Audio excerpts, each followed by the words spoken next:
Être assistante de vie, c'est de pouvoir accompagner tous ces bénéficiaires jusqu'à la fin de leur vie dans le meilleur environnement possible pour eux.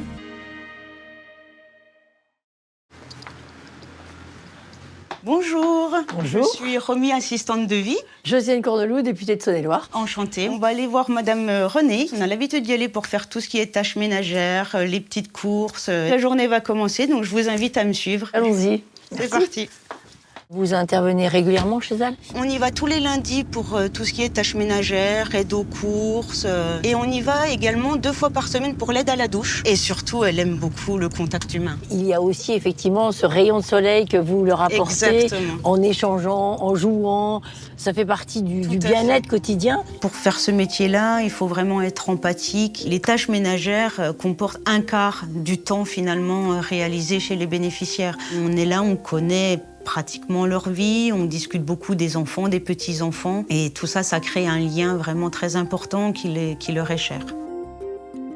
Bonjour, c'est Romy. Romy. Qu'est-ce que vous voulez que je vous fasse aujourd'hui? Un peu comme d'habitude. Oui, je fais... Voilà, la vaisselle, la cuisine. Donc j'entends que vous cuisinez. Je cuisine. Vous aimez? Malheureusement. Pourquoi? Parce qu'ici, il n'y a rien de bon. Parce que je viens de l'Ardèche où il y avait alors... C'était le paradis là-bas.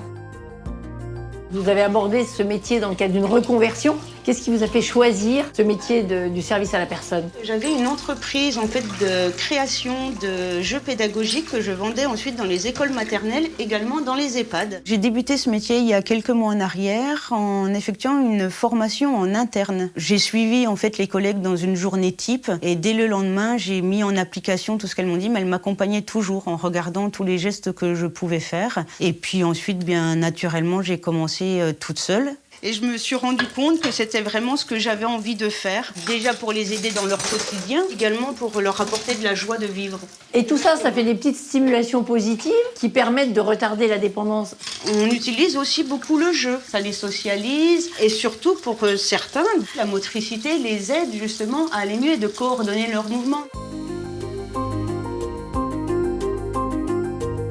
Comment vous vivez cette relation avec les personnes qui interviennent chez vous? Elles sont toutes formidables. Et est-ce que vous aviez déjà imaginé une vie en structure, par exemple en EHPAD Ah, surtout pas. Que de voir tous ces pauvres vieux qui ne peuvent plus rien faire du tout. C'est choquant, ça. Et surtout, s'il fallait que j'aille me mettre là au milieu.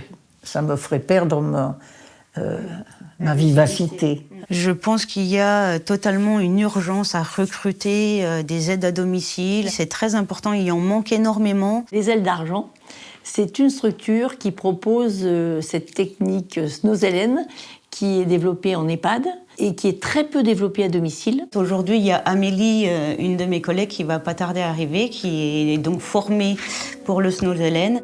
On va venir stimuler les 5 sens du bénéficiaire avec un choix d'huile essentielle, un choix de musique, une ambiance luminaire.